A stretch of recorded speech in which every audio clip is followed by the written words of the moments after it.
So first of all congratulation to everyone कि आप लोग अब नेक्स्ट स्टेप की तरफ जा रहे हैं और एक आपको अगर एक जॉब अपॉर्चुनिटी आई है तो उसको बहुत सीरियसली लेना है।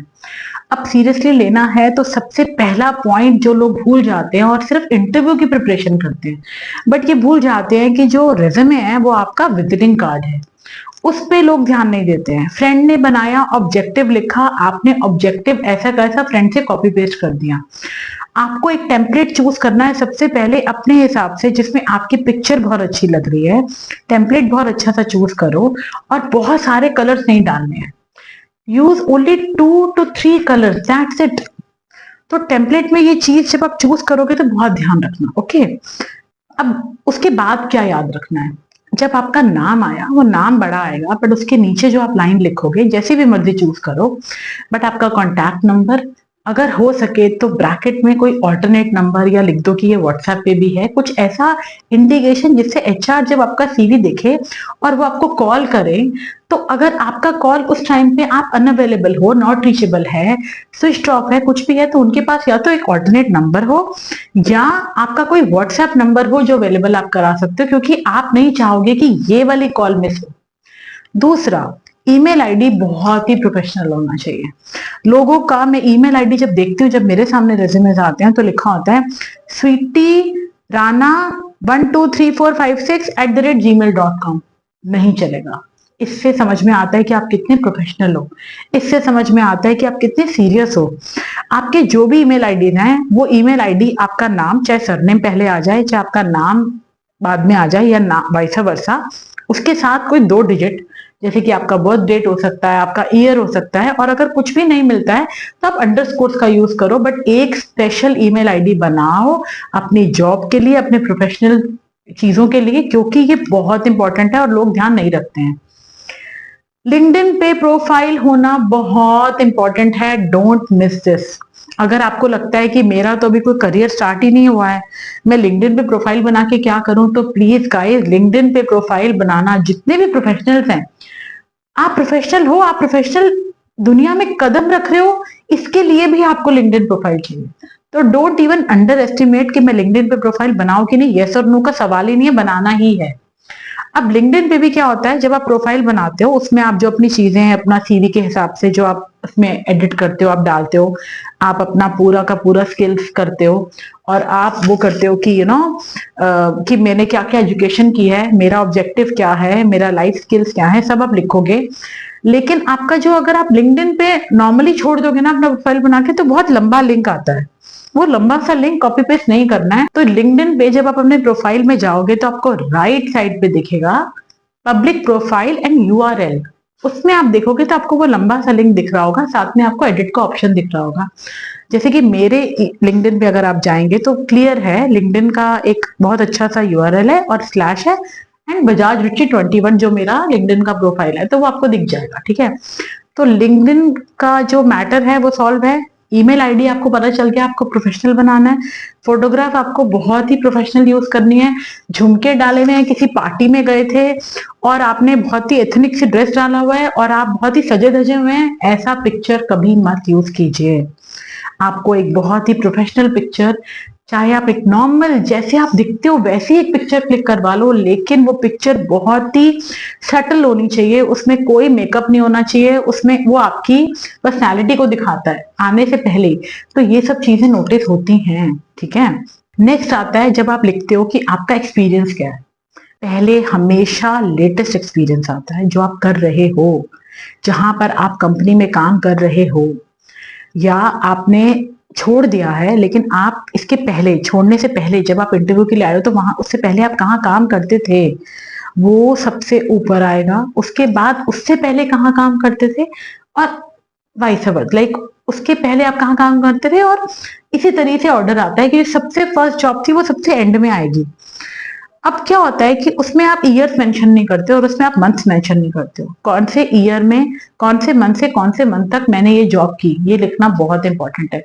क्योंकि अगर आप ये नहीं लिखोगे और आप एक नॉर्मल लिख दोगे कि एबीसी कंपनी में मैं अभी काम कर रही हूँ, इससे पहले मैं XYZ कंपनी में काम करती थी, उससे पहले मैं कहीं और काम करती थी, और आपने मंथ और ईयर मेंशन नहीं करे, अब क्या हुआ, जब आप आए इंटरव्यू के लिए आपसे 100% ये क्वेश्चन किया जाएगा, क्योंकि मुझे ये जानना है कि आपने जो जॉब्स की हैं उनमें कितना गैप आपने लिया है।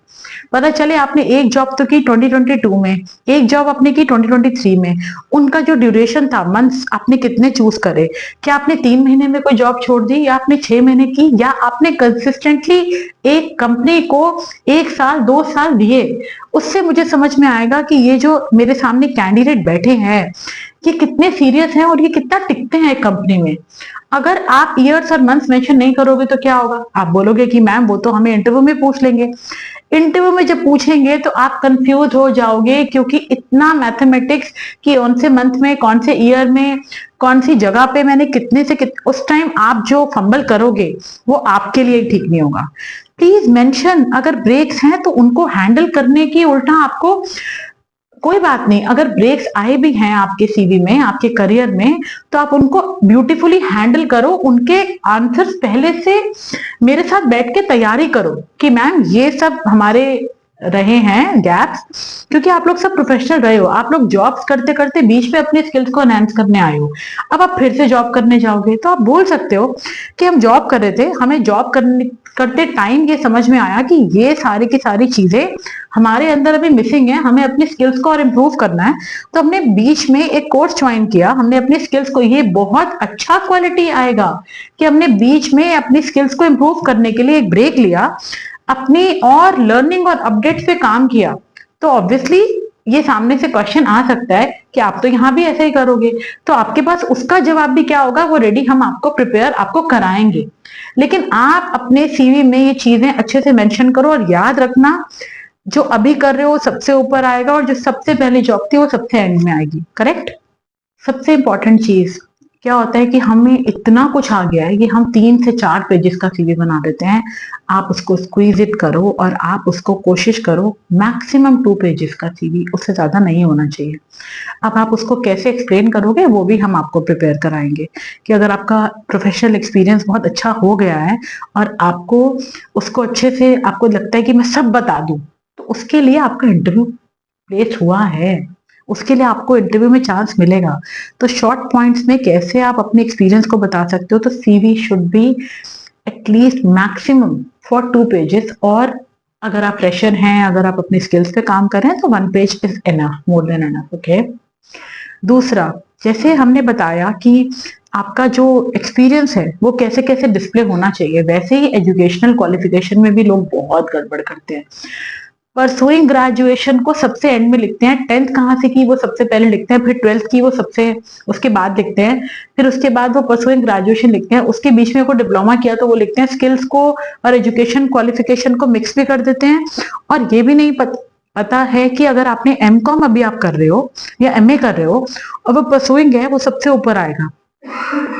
उसके पहले ग्रेजुएशन की कहाँ से की, बहुत इंपॉर्टेंट है, लिखना है।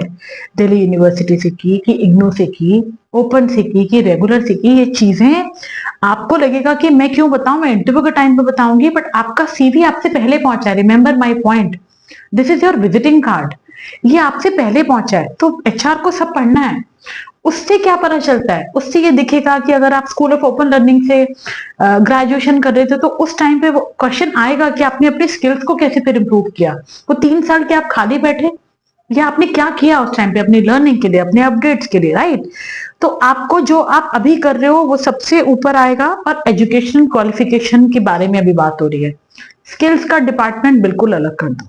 मैंने बेसिक कंप्यूटर कोर्स किया, कहाँ से किया, कौन से ईयर में किया, लिखो।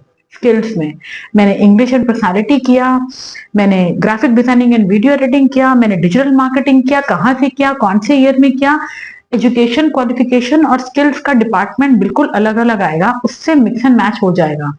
अच्छा, और अच्छा इंप्रेशन, रेगुलर के साथ भी आप इतना कुछ कर रहे थे, मतलब आप बहुत ही मेहनती इंसान हो, आप बहुत ही हार्ड वर्किंग इंसान हो, और अपने ऊपर बहुत ही काम करने के लिए हमेशा बिल्कुल रेडी रहते हो। तो ये बहुत अच्छी ऑप्शन है। और अगर आपने स्कूल ऑफ ओपन लर्निंग से भी किया, इट इज ओके, बट उस टाइम पे आप खाली नहीं बैठे, आपने चूज किया कि मैं अपनी एजुकेशन को कितना टाइम दे रही हूँ और मैं अपनी स्किल्स को कितना टाइम दे रही हूँ। तो ये सारी चीजें आपको अंडर एस्टिमेट नहीं करनी है किसी भी पॉइंट पे। ऐसे ही ऑर्डर आता है डिप्लोमा का, सर्टिफिकेट्स का, कि डिप्लोमा पहले आएगा और फिर सर्टिफिकेट्स आएंगे। तो आपने डिप्लोमा लिया, आप लिखो, आपने स्किल्स में आपने सर्टिफिकेट्स लिए, आप लिखो। और प्लीज इसको अंडर एस्टिमेट मत करो। अगर आपने एक जर्मन लैंग्वेज भी किया है जिसका इस करंट ओपनिंग से, इस करंट जॉब से कोई देना देना नहीं है, बट तब भी अगर आप लिखते हो, इट इज ओके। लैंग्वेज सीखिए, बहुत अच्छी चीज है ये पोर्ट्रे करना, दिखाना। अगर आपने पर्सनालिटी का कोई कोर्स किया है, पब्लिक स्पीकिंग की है, तो हाँ, I want to be there. अगर मुझे कभी कोई मीटिंग होल्ड करनी पड़ेगी या मुझे कोई सेमिनार कंडक्ट करना पड़ेगा, I will be your asset, I will be the asset of the company. जहां पे लोग कहेंगे कि ठीक है, ये बैक एंड का ही एक कैंडिडेट नहीं है, इसको कभी कभी अगर फ्रंट एंड में भी आने का मौका मिलेगा, पूरा का पूरा हम इसको यूज कर सकते हैं। तो ये अच्छे पॉइंट्स हैं, ठीक है। तो आपने अपने स्किल्स का डिपार्टमेंट सीख लिया, आपने अपने एजुकेशनल क्वालिफिकेशन को कैसे दिखाना है वो सब सीख लिया। सॉफ्ट स्किल्स, सबको पता है कि सॉफ्ट स्किल्स क्या होती हैं। तो आपने लिखा, मैं टीम प्लेयर बहुत अच्छी हूँ, मैं कॉन्फ्लिक्ट बहुत अच्छा मैनेज करती हूँ, मैं बहुत अच्छी प्रॉब्लम सॉल्वर हूँ, या मैं बहुत अच्छे टाइम मैनेज करती हूँ, ठीक है। इतना सब कुछ मत लिखो क्योंकि क्वेश्चंस आएंगे। जैसे कि आपने लिखा, मैं बहुत अच्छी प्रॉब्लम सॉल्विंग स्किल्स है मेरे पास, ठीक है। अच्छा, आपने अपनी लास्ट जॉब में या अपनी करंट जॉब में सबसे पहले कौन सी ऐसी प्रॉब्लम है, आप बताइए, जो आपने सॉल्व की। आप क्या करोगे? तो हम प्रिपेयर करेंगे, लेकिन अभी आप फंस जाओगे। आपने लिखा, मैं टीम प्लेयर बहुत अच्छी हूं। आपको लगता है कि सिर्फ एक टीम में काम करना, टीम प्लेयर बहुत अच्छा होना, अगर आप उसको कहते हो तो आप बहुत ही गलत हो। टीम प्लेयर अच्छे होने का बहुत सारे मीनिंग्स आते हैं। टीम को कैसे आप कोऑर्डिनेट करते हो, टीम की कई बार सुननी पड़ती है, कई बार अपनी बातें बोलनी पड़ती हैं, टीम के साथ आपकी एडजस्टमेंट, आपके कॉन्फ्लिक्ट आप कैसे ब्यूटीफुली मैनेज करते हो। तो टीम प्लेयर लिखना बहुत इजी है, बट आपको ये क्वेश्चन आएगा कि आपको कैसे लगता है कि आप टीम प्लेयर बहुत अच्छे हो। तब क्या कहोगे कि नहीं, क्योंकि मैं टीम में काम कर रही हूँ और हर ऑफिस में एक टीम होती है, तो मैं टीम प्लेयर अच्छी हूँ। नहीं, ये आंसर नहीं है इसका। तो आप 2 से ज्यादा अपनी सॉफ्ट स्किल्स मत लिखो, और वो जो 2 आप लिखोगे उनकी प्रिपरेशन मैं आपको कराऊंगी। तब पहले चूज करो और कोशिश करो कि वो सच भी हो, कि आप एक्चुअली वो एक क्वालिटी रखते हो अपने अंदर। तो अगर आप टीम प्लेयर अच्छे हो, आप बहुत अच्छे से टीम में रह के मैनेज करते हो अपने आप को, लिसनिंग स्किल्स बहुत अच्छी चाहिए उसके अंदर, और भी बहुत सारी कोऑर्डिनेशन चाहिए होती है, और बहुत सारा ऐसा चीजें चाहिए होती हैं जिसमें आपको कई बार लगता है कि आपका उसमें you don't agree with some points, but आप कितना डिसएग्रीमेंट्स में एग्रीमेंट दिखाते हो। तो बहुत सारी चीजें तो आपको बताना पड़ेगा एग्जाम्पल देके। तो प्रॉब्लम सॉल्विंग स्किल्स का एग्जाम्पल मैं आपको प्रिपेयर कराऊंगी, टीम प्लेयर का भी प्रिपेयर कराऊंगी, टाइम मैनेजमेंट का भी हम प्रिपेयर करेंगे। लेकिन 2 से ज्यादा मत सोचो, क्योंकि टाइम मैनेजमेंट का भी आप ये नहीं बोल सकते मैं टाइम से जाती हूँ, मैं टाइम से आती हूँ, इसलिए मैं टाइम मैनेज बहुत अच्छा करती हूँ। नहीं, बहुत सारे इसके पीछे एक आंसर है जो आपको बताना पड़ेगा कि आपको कैसे लगता है कि आप बहुत अच्छे टाइम मैनेजमेंट करते हो, ठीक है। तो 2 से ज्यादा, 3 से ज्यादा सॉफ्ट स्किल्स पे मत लिखो। बहुत भीड़, कई बार लोग बहुत कुछ लिख देते हैं, वो बहुत गलत है। इसको लास्ट नहीं पॉइंट बोलेंगे, शायद और बहुत सारे पॉइंट्स होंगे आपके रिज्यूमे में, बट जो इंपॉर्टेंट पॉइंट्स थे वो हमने कवर किए हैं। तो अभी जो इंपॉर्टेंट पॉइंट है वो है, आप लिखते हो मेरे इंटरेस्ट एरियाज क्या है, ठीक है। What are my areas of interest. Reading books भी लिख देते हो, लिसनिंग टू म्यूजिक भी लिख देते हो, ट्रैवलिंग भी लिख देते हो, सर्फिंग इंटरनेट भी लिख देते हो। सर्फिंग इंटरनेट अगर आपकी जॉब से रिलेटेड है तो भी उसके जो वर्ड्स आप पिक करोगे वो बहुत अच्छे से करने हैं। रीडिंग बुक्स लिख दिया, आप बुक्स रीड ही नहीं करते हो, बट क्योंकि मेरी फ्रेंड ने लिखा था इसलिए मैंने लिख दिया, डोंट यूज, क्योंकि वो आपसे पूछ लेंगे ओके सो किस टाइप की बुक्स आप पसंद करना चाहते हैं, किस टाइप की बुक्स आप पसंद करते हैं रीड करना, फिक्शन या ऑटोबायोग्राफीज या कोई भी और जितने भी सेक्शंस आते हैं। आप फंस जाओगे, आपको पता ही नहीं कि इन सब चीजों में डिफरेंस क्या है। फिर उसके बाद आपसे पूछ लिया जाएगा, आप बोल दोगे फिक्शन, क्योंकि आपको पता है कि चलो वो मनगढ़ंत कहानियां होती हैं, और आपने सोचा कि चलो फिक्शन बोल देती हूँ। लास्ट कौन सी बुक पढ़ी थी, या अभी आपकी टेबल पे कौन सी बुक है आपकी बेड साइड पे, राइटर कौन है। मान लो आपने बुक का नाम भी बता दिया, 3 mistakes of my life, writer कौन है। फिर उसमें सबसे बड़ी लर्निंग आपकी क्या है, अगर आपने राइटर भी बता दिया तो आप मत अंडर एस्टिमेट करो कि मैं इतना लर्न कर लेती हूँ। आप सच में अगर बुक लवर हो प्लीज बोलो, बहुत अच्छी क्वालिटी है। बट अगर आप बुक लवर नहीं हो, don't mention. Listening to music बहुत इजी है, फिर वो आ जाएगा विच टाइप ऑफ म्यूजिक, तो आप बोल सकते हो बॉलीवुड म्यूजिक, तो थोड़ा इजी है क्योंकि फन है, मेरे लिए बहुत रिलैक्सिंग है, मैं माइंड को रिलैक्स करने के लिए I just put my earphones and I just listen to Arijit Singh, और 2 सिंगर्स के नाम बोल दो। एंड कौन से सूफी सॉन्ग्स पसंद करती हूँ कि बॉलीवुड सॉन्ग्स, पार्टी सॉन्ग्स, वो थोड़ा सा इजी मामला है, ठीक है। लेकिन अगर आपने लिख दिया ट्रैवलिंग, अच्छा लास्ट कौन सा प्लेस ट्रैवल किया था आपने? आपने बोला नैनीताल, बोल दिया, ऐसे ही बोल दिया।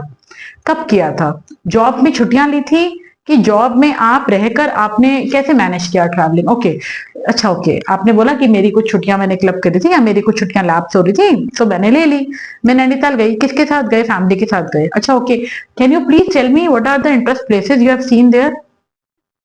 कितने झूठ, नहीं बोल पाओगे, इतने सारे चीजें मैनेज नहीं कर पाओगे। लेकिन अगर आपको ट्रैवलिंग का शौक है और आप वन नाइट गेटवेज भी, वन डे गेटवेज, अगर आप शॉर्ट गेटवेज भी इंजॉय करते हो और आप दिल्ली के आसपास भी जाते हो कि मैं नीमराना फोर्ट गई या मैं कहीं भी गई, तो प्लीज आप बोलो, क्योंकि आपको पता होगा उसके बारे में। तो बहुत ज्यादा झूठ नहीं, बहुत ज्यादा फ्रेंड का कॉपी पेस्ट नहीं, अपने इंटरेस्ट एरिया अगर एक है तो एक ही लिखो, listening to music, that's it. कि I am a very workaholic person, लेकिन मैं अपने फ्री टाइम पे बहुत ही बॉलीवुड म्यूजिक सुनना पसंद करती हूँ, ठीक है। तो ये समझ में आ रहा है? तो ये सारे पॉइंट्स तो बिल्कुल मिस नहीं करने हैं। उसके बाद जो अभी हमने बोला कि हम आपको एक एक करके, आप मेरे साथ बैठेंगे और मैं आपको प्रिपेयर कराऊंगी कि आपने सॉफ्ट स्किल्स में अगर ये बोला है तो इसके बारे में आप और कैसे एलाबोरेट कर सकते हो या और सारी चीजें। आज के लिए ये क्लास यूजफुल थी, आई होप। क्या कहना है आपका? आपने इतनी सारी चीजें बोली जो इतनी इम्पोर्टेंट थी, क्योंकि मैं अभी सीवी बनाने लगी थी पीछे, मेरे को कुछ समझ नहीं आ रहा था कैसे क्या बनाना है। तो आपने अभी बताया ना, जैसे आपने बोला कि ईयर्स के वाइज एक्सपीरियंस लिखना था, मैंने बिल्कुल गड़बड़ी करके लिख दिया था।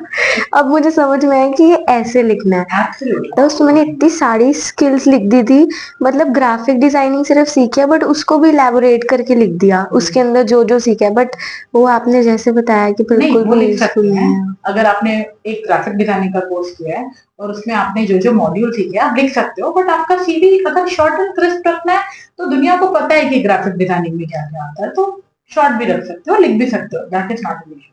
कि रिसेंटली मुझे मेरी सीवी बनानी थी, मुझे रिसर्च भी करनी थी कि एज अ फ्रेशर कि मैं कैसे सीवी बनाऊं कि सामने वाले को काफी अट्रैक्टिव लगे और कैची लगे, तो वो मतलब और जानना चाहे मेरे बारे में। बस मुझे सारी मतलब नॉलेज अभी मिल गई, बाय गॉड डेस्टिनी ने मुझे मतलब मिला दिया बस। so glad.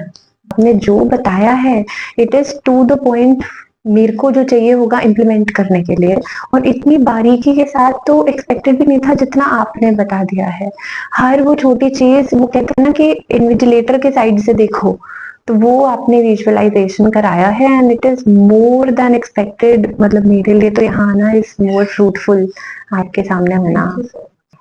Ma'am one more thing that I would like to add कि मैंने मेरे फ्रेंड्स के भी तक प्रोफाइल में देखा है, जैसे कि आपने बोला ना कि नॉर्मल पिक्चर लगाने, उन्होंने लिटरली सेल्फीज खींच के लगाए हुए हैं, पार्टीज के फोटो लगाए हुए हैं। And I am really thankful to know आपसे कि ये सब नहीं चलता है प्रोफेशनल डोमेन में। एंड लिंक्डइन प्रोफाइल पे हमें बहुत नॉर्मल और सिंपल फोटो रखना है ताकि हम प्रोफेशनल लगे, और उस बेसिस पे ही हमें हमारा एचआर जज करेगा। So thank you, thank you. I'm working from past 3 years now, and I used to believe कि मेरा CV बहुत अच्छा है, and I used to go with lot of confidence. And आप जब interviews में जाते हो, obviously सामने से कोई आपको नहीं बताता है, but they notice. And in this video, I got to know what are some things that I was completely ignoring. I was not even aware of the points. Now I know, and I think I should go and fix my CV now. Thank you so much. Thank you so much. Thank you ma'am. ऐसे मैं भी currently अपना portfolio बना रही थी, तो मुझे इससे मैं कई चीज़ों में अटक रही थी कि मैं कैसे अपना एक्सपीरियंस, एजुकेशन को कैसे रखूं और क्या क्या स्किल्स इसमें लिखूं। तो आपकी मदद से मैं अपना पोर्टफोलियो और अच्छे से बना सकूंगी। Thank you.